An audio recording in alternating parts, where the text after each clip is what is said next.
सिंदोल पंचायत उच्च विद्यापीठ मु प्रधान शिक्षक विश्वनाथ पंडा ए अनुष्ठान 1999 मसीह आरंभ होता आज तार 37तम वार्षिक उत्सव पालन करुछि।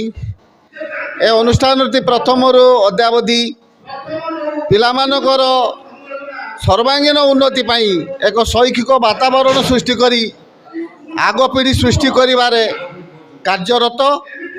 ए अनुष्ठान नूतन अनुदान प्राप्त अनुष्ठान।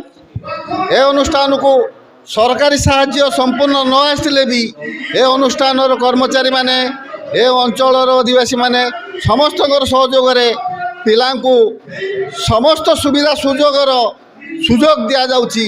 समस्त को शिक्षित करवा आगु नवा ये विद्यालय लक्ष्य आमर भी व्रत आमे से कार्यक्रम आगे चलीचु।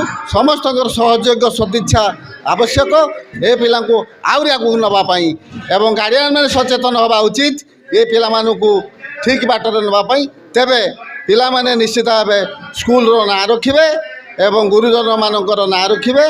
यह ही आज दिवसर लक्ष्य रहू। यह ही मोर वार्ता।